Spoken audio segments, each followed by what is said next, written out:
বঙ্গবন্ধু প্রেমিক শেখ দুলাল উদ্দিন পড়াশোনা করেছেন ঢাকা বিশ্ববিদ্যালয়ের চারুকলা ইনস্টিটিউটে। কাজ করেছেন বিভিন্ন ভাস্কর্য তৈরিতে। স্বৈরাচারী শাসক শেখ হাসিনার গত ১৬ বছরের নানান দুষ্কৃতিমূলক অপকর্ম, অত্যাচার আর নিপীড়ন, এসব থেকে বাদ যায়নি বঙ্গবন্ধু প্রেমী শেখ দুলাল উদ্দিনও।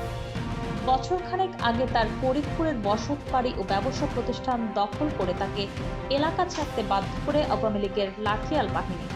এরপর থেকে তিনি ঢাকা শহরের বিভিন্ন স্থানে ভবঘুরের মতো রাস্তায় রাস্তায় জীবনযাপন করতে থাকেন। গত ৫ই আগস্ট বৈষম্য বিরোধী ছাত্র আন্দোলনের মুখে দেশ ছেড়ে যখন শেখ হাসিনা পালিয়ে যান, তখন সাধারণ মানুষের সাথে আবেগে আপ্লুত হয়ে তিনিও ছুটে যান গণভবনে আনন্দ উল্লাস করতে। বিস্তারিত শুনুন তার মুখ থেকেই। এর কারণ কি দাদা? অত্যাচারে।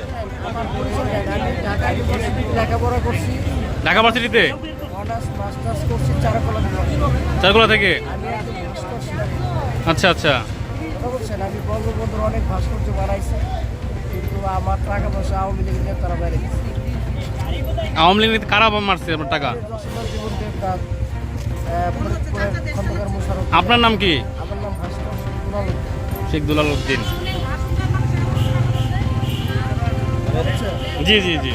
আমার শেখ হাসিনার সাবেক বিআই মোশাররফ। খন্দকার মোশাররফের স্যালারি 1.5 কোটি টাকা। আমি 1 বছর পর দেশ ছাড়া, আমি ধরে বিশ্ববিদ্যালয়ের সংসদ আওয়ামী লীগ করে ফরিদপুর বাড়ি। 1 বছর যাবত দেশ ছাড়া সে। আমার কিন্তু থাকার জায়গা নাই। হয়ে যাবে। আমার খুব ইচ্ছে ছিল যে বঙ্গবন্ধু ভাস্কর্য সব ভেঙে চুরে ঘুরে ঘুরে ঘুরে ফেলাইতো। ভাঙছে তো আজকে? ভাঙে নাই? বাকি আছে কোথাও? ভেঙে ফেলাইছে। আমার এখন মরে গেলে সমস্যা।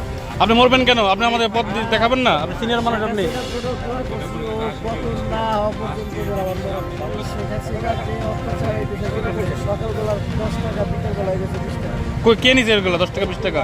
যে যে কোনো জিনিস কিনতে গেলে সকালে 10 টাকা কিনতে হ্যাঁ, দাম বেড়ে গেছে 10 টাকা। 10 টাকা চাল খাওয়াবে বলছিল না? এখন এই আমরা সাধারণ জনগণ এই সরকারে আমরা চাইলে